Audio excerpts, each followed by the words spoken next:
মার্চের 20 তারিখে কলকাতা থেকে উবের ইন্টারসিটি নিয়ে সকাল 10:30টার মধ্যে মায়াপুরের ইস্কনের মন্দিরে পৌঁছলাম। প্রায় 3 ঘন্টা সময় লাগলো। প্রধান মন্দির লাগোয়া শঙ্খ ভবনে ছিলাম। শঙ্খ বা কঞ্চ ভবনের বুকিং 1 মাস আগের থেকে করতে হয়, না হলে রুম পাওয়া যায় না। বিশেষ করে মায়াপুর মন্দিরে কোনো উৎসব থাকলে রুম পেতে অসুবিধে হয়। রুমটি যথেষ্ট ভালো ছিল, 4 জনের থাকার ব্যবস্থা। ঘরে ঢুকতেই একটা মন ভালো করা মিষ্টি গন্ধ পেলাম। আধুনিক বাথরুম, এসি, ফ্যান, গিজার সমস্ত কিছু রয়েছে। এছাড়া গরম জলের কেটলি, টি ব্যাগ এগুলো রয়েছে। পৃথিবীর মধ্যে বৃহত্তম ইস্কনের মন্দির তৈরি হচ্ছে। 2027 সালে উদ্বোধন হওয়ার কথা রয়েছে। রুমের জানলা দিয়ে সেটা দেখা যাচ্ছে। রুমের মধ্যে একটা কর্নারে স্টাডি এরিয়া, সেখানে টেবিলে বাংলা, ইংরেজি ও হিন্দি ভাষায় গীতা লক্ষ্য করলাম। একটি বক্সে করে গেস্ট হাউসের তরফ থেকে কমপ্লিমেন্টারি কিট দিয়েছিল। শঙ্খ ভবনে আমাদের রুমটি ছিল ফার্স্ট ফ্লোরে। এই বিল্ডিং এ 4th ফ্লোর অবধি আছে, অসুবিধে নেই, লিফটেরও সিস্টেম রয়েছে। আমাদের রুমের সামনের বারান্দা থেকে মূল মন্দিরের প্রাঙ্গণ এবং নির্মীয়মান বৃহত্তম ইস্কনের মন্দিরটি দেখা যাচ্ছে।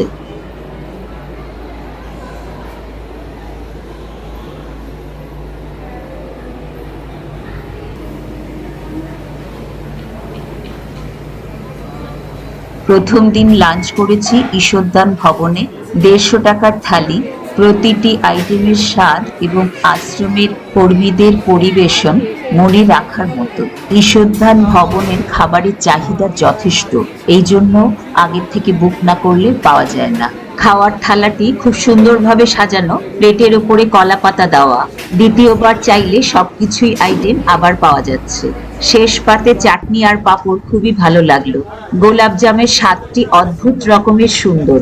পায়েসটাও খুব ভীষণ রকমের মিষ্টি নয়, একেবারে ঠিকঠাক।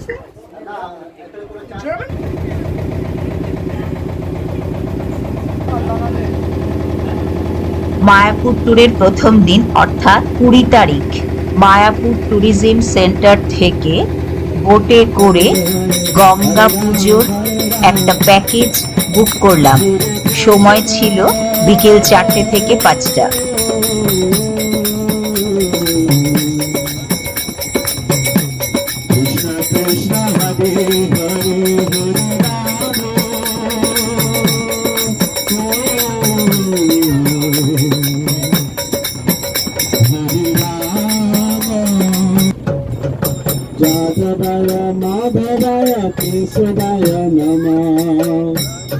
কৃষ্ণপ্রেমী কয়েকজন বিদেশিকে স্নান করতে দেখলাম। গোপাল গোবিন্দ রাম শ্রীমধুসূদন,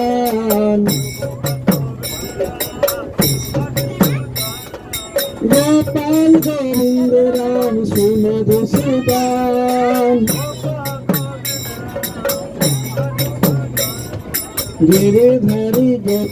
মায়াপুরের অপর পারেই নবদ্বীপ। ভাগীরথী ও জলঙ্গির কনফারেন্সের ওখানে পুষ্পাঞ্জলি দিলাম।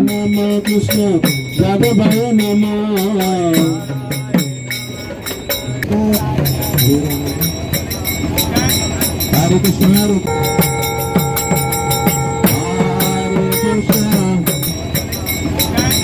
Hare Krishna, Krishna Krishna, Hare Hare, Hare Ram, Hare Ram, Ram Ram, Hare Hare.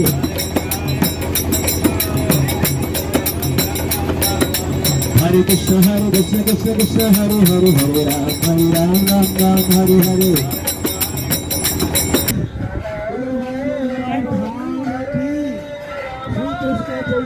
নদীর ধারের ঠান্ডা মিষ্টি বাতাস, চারিদিকের হরিনাম সংকীর্তনের আওয়াজ।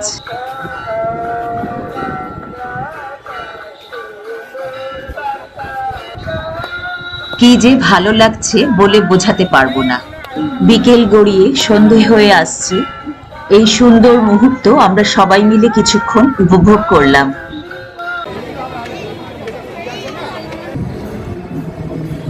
মায়াপুরের বিভিন্ন মন্দিরগুলি সন্ধ্যের সময় ঘুরেছি মূল ক্যাম্পাসের মধ্যে।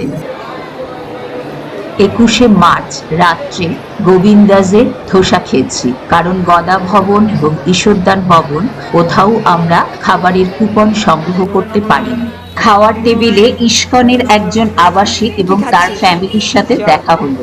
যথেষ্ট ভদ্র এবং অমায়িক। ওনার স্ত্রী পুত্র কলকাতায় থাকেন, ছুটিতে এখানে এসেছেন। শঙ্খ ভবন প্রধান মন্দিরের একেবারে গায়ে লাগানো, তাই রুমের সামনের বারান্দা থেকে সকাল 4:30টার মঙ্গল আরতি, সন্ধ্যের সময় সমস্ত কিছুই দেখা যায়। 20 তারিখ গভীর রাত থেকে বৃষ্টি শুরু হয়েছিল, 21 তারিখ সকালেও বৃষ্টি চলছিল, কিন্তু 4:30টার মঙ্গল আরতি দেখার জন্য আমরা মন্দিরে পৌঁছতে পেরেছিলাম, কোনো অসুবিধে হয়নি। 21 তারিখ সকালে গোবিন্দাস থেকে ব্রেকফাস্ট করলাম। মায়াপুরের বিভিন্ন মন্দিরগুলো দেখার জন্য টোটো ভাড়া করেছিলাম। ভক্ত চাঁদকাজির সমাধি দেখলাম। সমাধির ওপরে একটি প্রাচীন নিম গাছ ও চাপা গাছ রয়েছে। বিকেলে লঞ্চে করে নবদ্বীপ ধাম এলাম। টোটো ভাড়া করে নবদ্বীপের প্রাচীন মায়াপুর এলাকায় বিশ্বের বৃহত্তম 60 ফুট উঁচু চৈতন্য মহাপ্রভুর মূর্তি দেখলাম। এছাড়াও চৈতন্য মহাপ্রভুর জন্মস্থান সোনার গৌরাঙ্গ ধামেশ্বর ধাম দেখেছি। সন্ধ্যের সময় ইস্কনের প্রতিষ্ঠাতা স্বামী প্রভুপাদের পুষ্প সমাধি মন্দির দেখলাম। ওনার জীবনের ঘটনাবলী নিয়ে একটি মিউজিয়াম রয়েছে। বিল্ডিংটি ভীষণ সুন্দর, একেবারে ওপর থেকে মায়াপুরের দৃশ্যাবলী খুবই মনোমুগ্ধকর। ইস্কন মন্দিরের ক্যাম্পাসের মধ্যে নর্থ ইস্ট ইন্ডিয়ার ট্রাইবালদের একটি অনুষ্ঠান হচ্ছিল, খুবই ভালো লাগলো। দ্বিতীয় দিন গদা ভবনে লাঞ্চ ও ডিনার দুটোই করেছি। আগের থেকে কুপন সংগ্রহ করতে হয়, সকাল থেকে লাইন দিয়ে কুপন সংগ্রহ না করলে পাওয়া যায় না। এখানকার 150 টাকার থালি ঈশ্বরদান ভবনের মতো অত ভালো নয়। 22 মার্চ মায়াপুর ভ্রমণের শেষ দিন।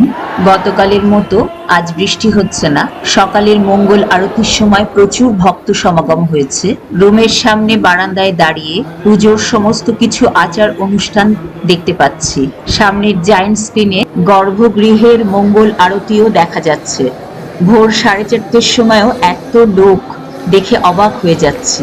ভগবানের এত সান্নিধ্যে থাকা এ এক অদ্ভুত অনুভূতি। গতকাল মন্দিরে পুজো দিয়েছি, আজকে আর দিলাম না। 22 তারিখ সকালে ঈশ্বরদান ভবনে ব্রেকফাস্ট এবং দুপুরে গদা ভবনে লাঞ্চ করলাম। ওদের নিজস্ব গৌরাঙ্গ ট্রাভেলস থেকে গাড়ি বুক করে কলকাতায় ফেরত এসেছি।